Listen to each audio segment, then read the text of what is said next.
Quero convidar você a abrir a sua Bíblia.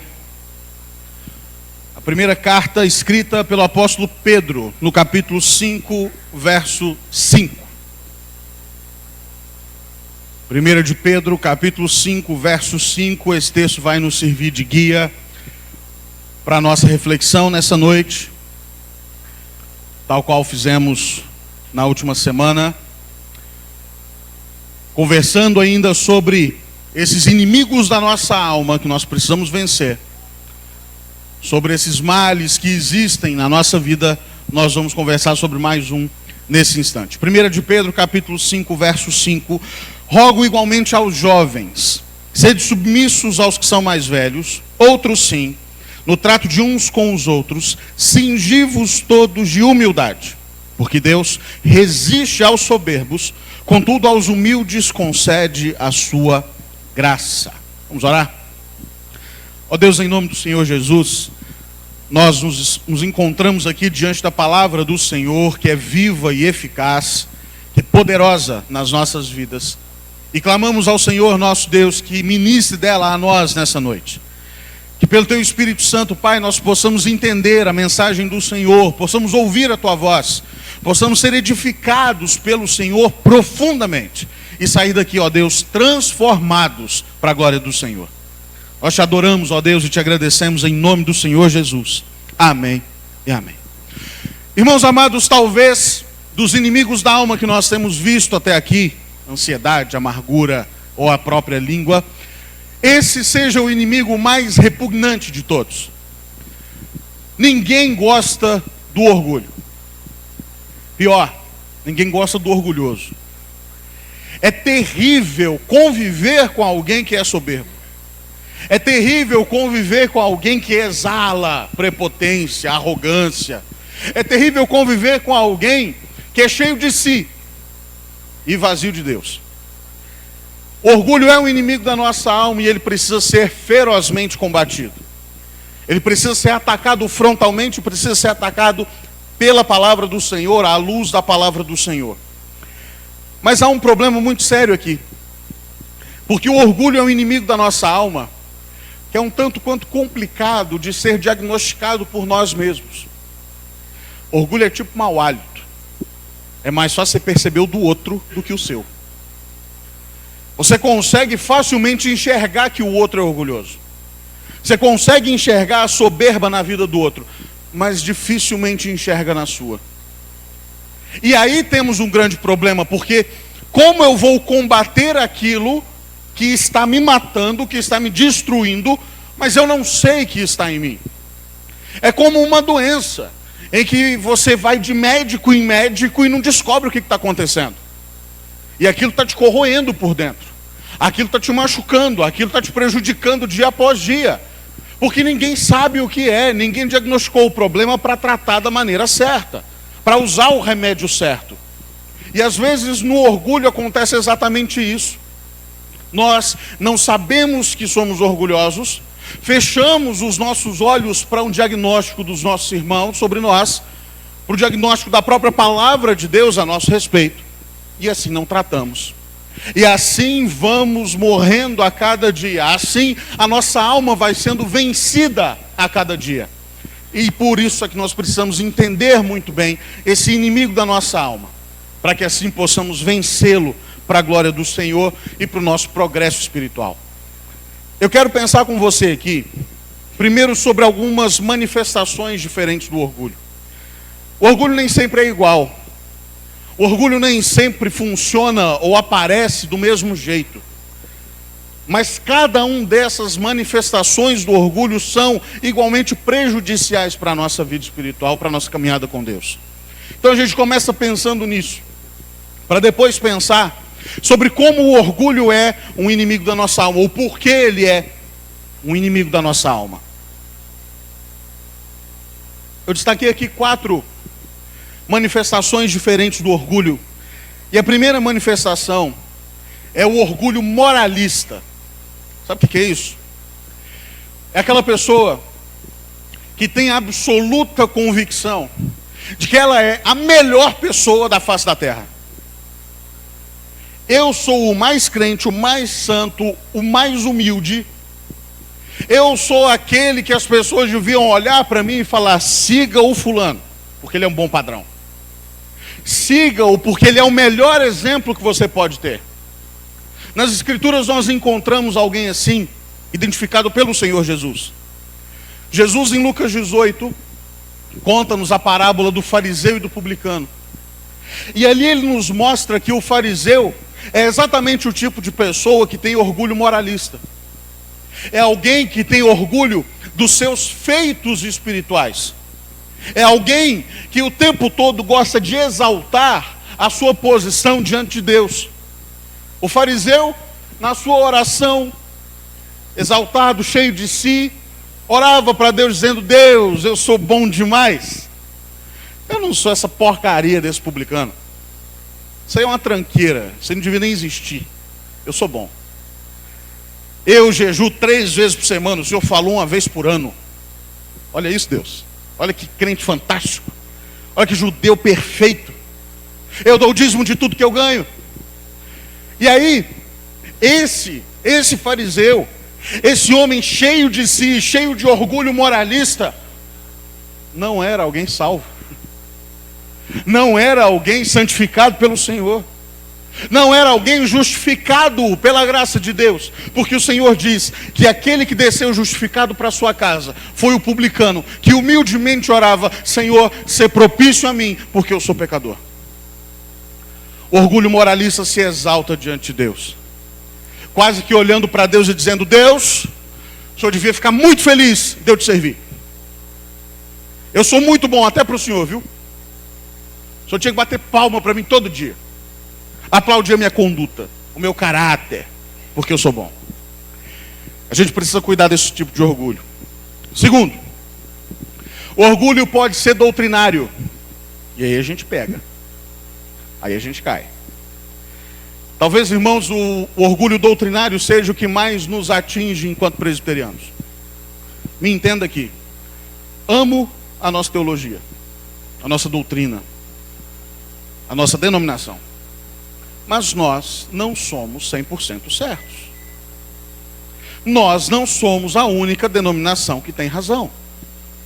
Nós não somos os únicos que podem dizer e bater no peito: eu sei toda a verdade. Aquele irmão fulano lá daquela denominação não sabe de nada. Aquilo lá está totalmente errado. Como eu mencionei no último domingo, se crê na essência, é irmão. Se crê no fundamento, se crê na base, é irmão. Ainda que haja divergências periféricas, ainda que haja discussões periféricas, o que nos une é o que é central. O que nos une é a salvação por meio de Jesus. O que nos une é a graça santificadora do Senhor. O que nos une é a Santíssima Trindade. O que nos une é essa realidade de fé. Discussões sobre forma de batismo, sobre formas de governo de igreja, isso fica para depois. Eu não tenho o direito de bater no peito e falar: nós somos os únicos certos. Aquele irmãozinho ali não é um bom crente, não é um bom cristão, porque ele não anda pela minha cartilha. Nós não temos esse direito. Porque, irmãos, toda formulação doutrinária tem nela humanidade e, portanto, tem falha. Não foi o Espírito Santo quem escreveu qualquer teologia sistemática que exista no mundo de hoje. O que ele inspirou foi a Bíblia. Mas sistematizar a Bíblia é trabalho nosso. Então pode haver erro. Um autor chamado Jerry Bridges, bem atento a essa realidade, ele diz que se o calvinismo, o arminianismo, o dispensacionalismo, ou a opinião sobre o fim dos tempos, ou o desdém por todas as outras crenças bíblicas, levam você a se considerar superior a quem pensa de um modo diferente, então você é culpado de orgulho doutrinário. Com isso, não sugiro que não devemos conhecer as verdades bíblicas e desenvolver convicções doutrinárias sobre o que a Bíblia ensina. Estou dizendo que devemos defender as nossas convicções com humildade, defendendo que muitas pessoas virtuosas e capazes na área teológica têm convicções diferentes das nossas. Nós não somos donos da razão, nós não somos donos da verdade. Porque a verdade é o Senhor. Nós não somos donos dele. Quem inventou a fé não foi João Calvino. A fé é dom de Deus para nós. É presente que vem pela graça para nós. Então nós precisamos cuidar para não cair no erro do orgulho doutrinário. Precisamos cuidar para não cair no erro do orgulho das nossas realizações. Se o orgulho moralista se exalta por suas atitudes espirituais, morais, de caráter, o orgulho das realizações se exalta por tudo aquilo que de maneira prática ele conseguiu executar, conseguiu fazer na vida.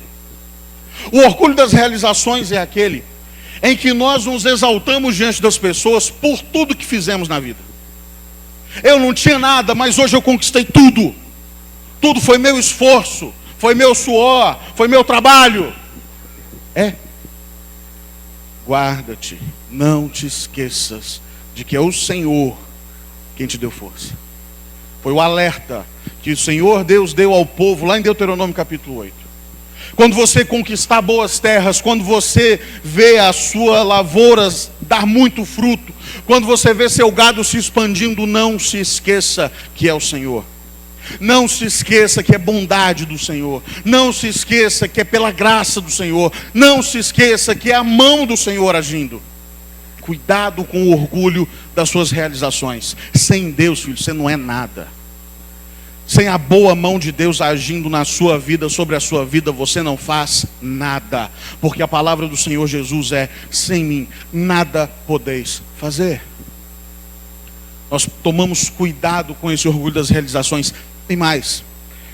Muitas vezes, quem se orgulha dos seus feitos, das suas realizações, é aquele que mais manifesta desprezo pelas realizações que o outro teve, por aquilo que o outro vive, por aquilo que o outro recebeu. Imagina a cena. O sujeito chega todo feliz para você, animadão. Rapaz, consegui comprar meu primeiro carro. Comprei um Gol bolinha. Você tinha que ter comprado, era um Civic, que é o que eu tenho. Eu lutei para comprar aquele, que era o melhor que eu podia ter. E você vai ficar feliz por causa desse carrinho? Eu consegui meu primeiro emprego. Vai ganhar quanto? Um salário mínimo. Você tinha que conseguir um emprego de 12 salários, que é igual que eu tenho. Aqui não é que é emprego, você vai morrer de trabalhar 8 horas por dia por causa de um salário. Percebe? Como que o orgulho das realizações, além de tudo, despreza o próximo. Percebe como ele é totalmente desprovido de amor. Percebe como ele é totalmente desprovido de cuidado, de gratidão pelo que o outro tem vivido. E além disso, existe um tipo de orgulho mais sofisticado. Orgulho carente. Sabe o que é orgulho carente? É aquela pessoa, ela quer receber o elogio, só que ela não quer se exaltar. Ela quer que o outro faça isso por ela. Só que ele joga a isca. Imagina, estou pregando aqui. Aí acaba o culto. Eu chego para a Rosalia e falo: e aí, Rosalia, sermão bom? Pastor, foi melhor que o Hernandes. Aí eu estou realizado. Pronto. Consegui o que eu queria. Se ela chegar e falar: pastor, já foi melhor, né? Já teve coisa bem melhor nessa igreja. Acabou comigo. O orgulho carente é esse que cava o próprio elogio. É aquele que vai ficar te cutucando até você falar algo que vai massagear o ego dele. Até você falar uma palavra que vai levantá-lo. Ele levanta a bola para você cortar. E a gente tem que tomar cuidado para nós não sermos assim. E para nós não contribuirmos com isso na vida do nosso irmão. Lembro que uma vez, quando eu estava no seminário, eu fui numa reunião de oração de uma igreja, perto de onde a gente morava. Um seminarista que foi dirigir a reunião. Geralmente, você que vem na reunião de oração sabe disso. A gente vai usar um texto breve para dar uma devocional, uma palavra mais mansa, mais tranquila para a gente orar. Porque oração é o propósito da reunião, né? Eu lembro que esse cara falou sobre a estrutura dos pactos suzeranos no Antigo Testamento. Oi? Né? Era um negócio que assim, estava bem fora de lugar. Faria muito sentido numa conferência teológica. Faria muito sentido num simpósio, numa palestra, sobre como que o Antigo Testamento se assemelha com as culturas dos outros povos que aparecem no Antigo Testamento. Legal. Mas para uma reunião de oração estava bem fora de lugar. Numa igreja de gente muito simples, de gente com pouca escolaridade. E o pior, esse cara chegou para mim, durante 15 dias, ele morava no alojamento, no seminário, eu também. E todo dia, na hora do almoço, ele chegava para mim e falava: e aí? E a reunião de oração? E aí? E a estrutura dos pactos suzeranos? Até que eu cheguei um dia e falei: ô, foi bom não, velho. Foi legal não. Estava no lugar errado. Você falou bem, você sabia bem o que você estava falando, mas não era o lugar. Para que você está querendo saber isso tanto? Aí parou de perguntar. Quando você corta esse orgulho carente, você desmotiva o sujeito a continuar persistindo no erro. Então dá uma podada. Dá uma podada. Beleza. Entendemos algumas manifestações de orgulho, certo? Agora, por que que o orgulho é, afinal, um inimigo da nossa alma? Por que que o orgulho, afinal de contas, nos prejudica tanto? Por que que o orgulho, afinal de contas, vai nos destruindo dia após dia e semana após semana? Primeiro, porque o orgulho é alimentado pela falsidade. Quando a gente fala de falsidade, a gente também está falando de hipocrisia. Ser hipócrita, certo? Já expliquei isso aqui uma vez, volto a falar para você entender.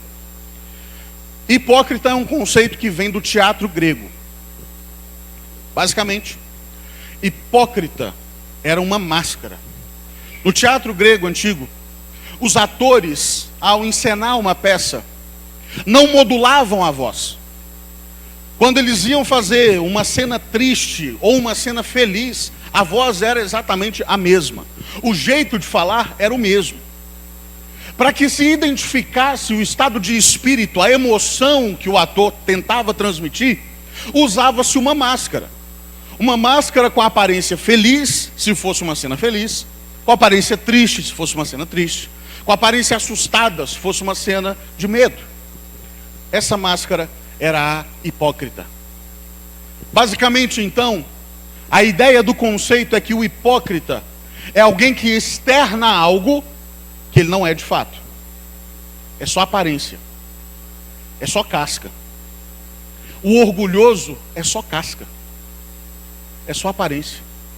É essa falsidade, é esse desejo de ser visto pelos homens que alimenta o orgulhoso. Volte ao ensino de Jesus, por exemplo, sobre oração. E lá em Mateus capítulo 6, o nosso Senhor vai dizer que nós não devemos orar como os hipócritas, porque gostam de orar em pé nas sinagogas, com uma motivação só: serem vistos pelos homens. Eles são hipócritas, porque a oração foi feita para ser o nosso canal de relacionamento com Deus, feita para ser um instrumento da nossa comunhão com o Eterno. Só que eles desvirtuam o propósito e usam a oração como um subterfúgio para aparecer. Usam a oração como uma ferramenta, como um instrumento, para que as pessoas olhem para eles e digam: nossa, como você é crente, como você é piedoso. Só que por dentro ele não está preocupado em de fato ser piedoso, em de fato ser crente, em de fato ser fiel ao Senhor. Ele está preocupado apenas em receber os elogios dos homens. Por isso o orgulho é o inimigo da nossa alma. A falsidade é que o alimenta. Segundo, o orgulho é um inimigo da nossa alma, porque o orgulho só produz frutos maus. A pergunta que serve para a ansiedade, para a amargura, também serve aqui.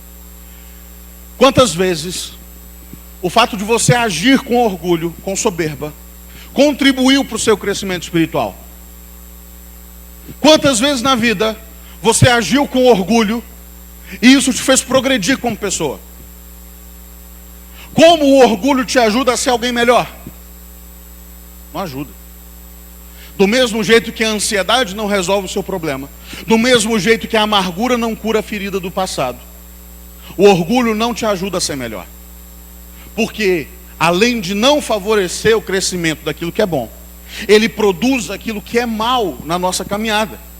Pastor Fernando Leite, lá da Igreja Batista Fonte, em Campinas, aponta 3 frutos maus que são produzidos pelo orgulho na nossa vida. Ele diz que o orgulho, em primeiro lugar, produz falsa segurança. O orgulhoso acha que ninguém pode derrubá-lo. O orgulhoso acha que ele tem todo o poder. Ninguém me vence, ninguém me detém. Eu sou forte demais. Eu me basto. A minha força vai fazer com que eu conquiste tudo que eu quero. Só que é justamente essa arrogância que o derruba. Em Obadias, verso 3, aqueles textos que a gente costuma passar por cima, mas que trazem lições extraordinárias para a nossa vida, diz o seguinte: a arrogância do seu coração o tem enganado. Você vive nas cavidades das rochas e constrói sua morada no alto dos montes. Você diz a si mesmo: quem pode me derrubar? Sabe quem dizia isso? O povo de Edom. O povo de Edom, descendência de Esaú, se alegrava ao ver a derrota de Judá, ao ver a derrota de Israel. O povo de Edom ficava feliz quando percebia que o povo de Deus ia de mal a pior.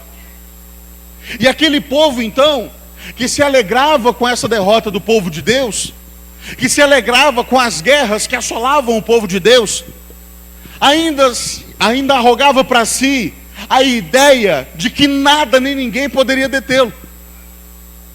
É como se eles dissessem: esse povinho de Judá perde tudo. Esse povinho de Judá é derrubado assim, ó. Nós não. Nós soubemos construir as nossas casas. Nós soubemos proteger as nossas vilas. Nós soubemos cuidar bem da nossa vida, para que nada nem ninguém possa nos destruir. E aí Deus vem e fala: e derruba Edom, e destrói Edom. A arrogância produziu neles essa falsa segurança. Além disso, a arrogância, a soberba, o orgulho produz em nós a queda. Em Provérbios capítulo 16, verso 18, o texto sagrado nos diz que o orgulho vem antes da destruição e o espírito altivo vem antes da queda.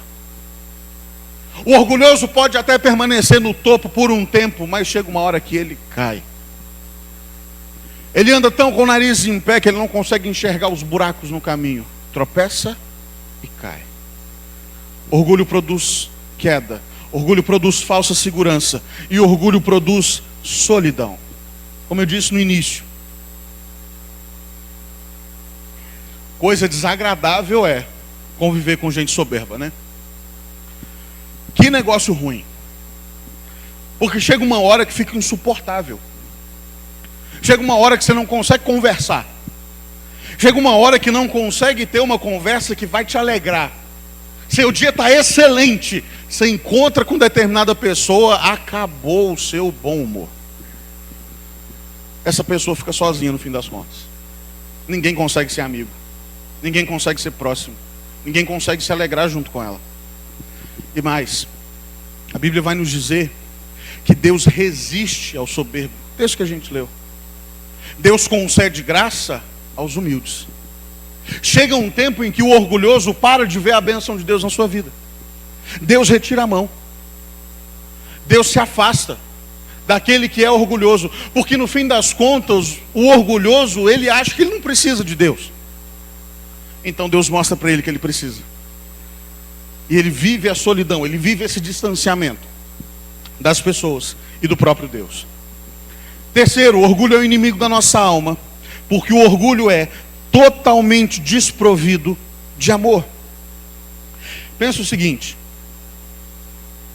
tem muita gente na vida da igreja que quer fazer um monte de coisa. Para quê? Para aparecer. Infelizmente.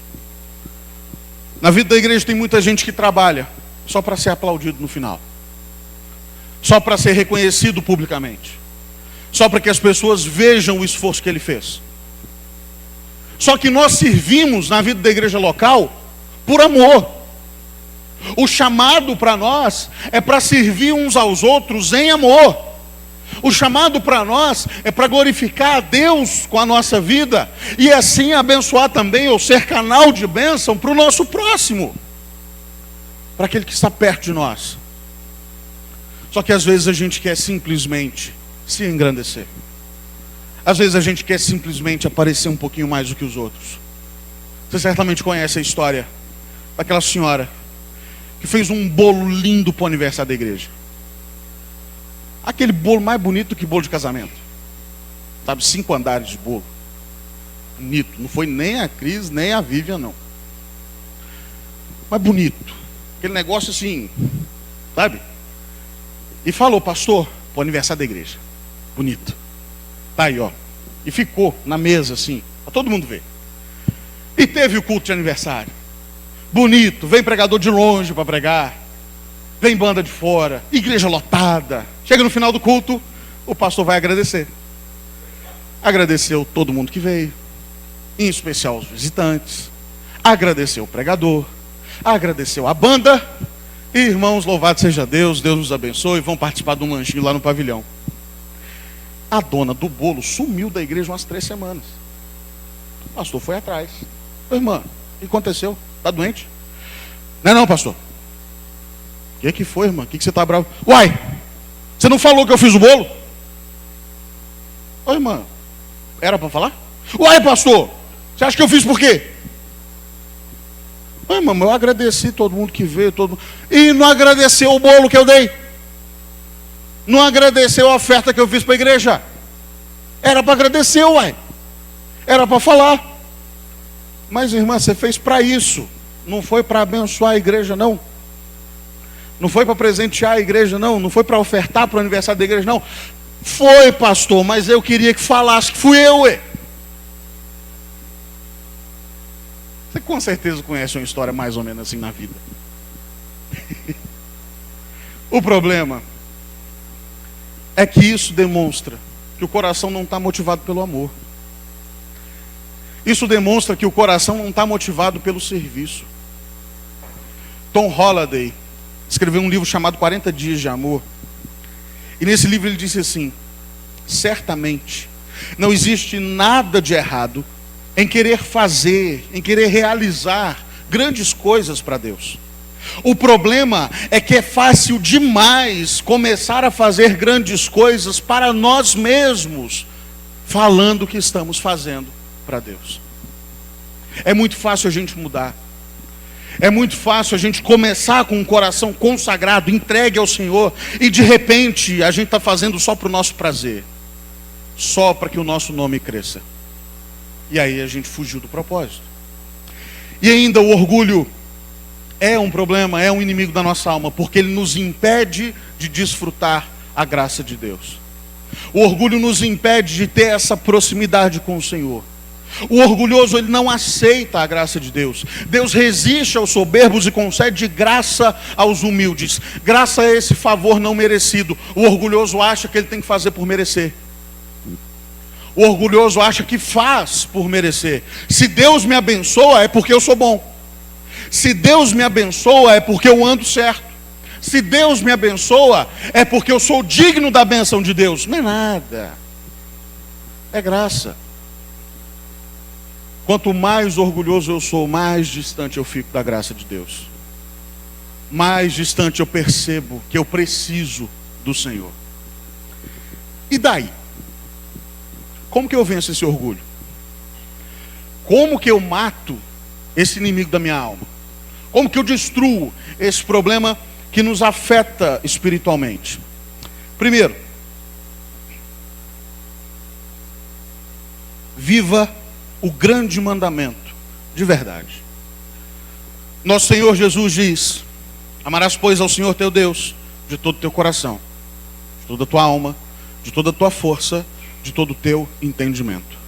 Amarás, pois, ao teu próximo como a ti mesmo. Se eu coloco isso como uma norma de vida, eu não vou ter espaço para o orgulho. Se eu entendo que eu preciso viver motivado pelo amor, se eu entendo que eu preciso ser conduzido continuamente pelo amor a Deus e ao próximo, eu não tenho tempo de me vangloriar. Eu não tenho possibilidade de me exaltar, de me enaltecer diante das pessoas, porque o que importa é a glória de Deus em primeiro lugar. O que importa é o bem do meu irmão em segundo lugar. Como o apóstolo Paulo diz em Romanos capítulo 13: a ninguém fiqueis devendo coisa alguma, exceto o amor com que vos ameis uns aos outros. Pois quem ama o próximo tem cumprido a lei. Pois isto: não adulterarás, não matarás, não furtarás, não cobiçarás. E se há algum outro mandamento, tudo nesta palavra se resume: amarás ao teu próximo como a ti mesmo.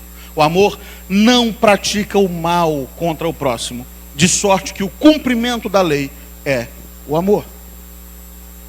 Eu consigo vencer o orgulho quando eu coloco o amor em primeiro lugar. Segundo, eu consigo vencer o orgulho quando eu tenho em Jesus o meu referencial supremo. Você olha para Jesus e vê aquele que abre mão da sua glória, que abre mão de todos os privilégios na eternidade, para vir habitar entre homens pecadores, orgulhosos, falhos, marginalizados, à beira do abismo. Aquele que, apesar da sua divindade, conviveu e sentiu e sofreu as dores da humanidade. Ele abre mão de tudo para se entregar. Eu olho para Jesus como meu referencial supremo de humildade. Olho para aquele que tinha todos os direitos, carnalmente falando, de se exaltar diante das pessoas, mas não o fez. Ele que evitou a exaltação pública fora de hora.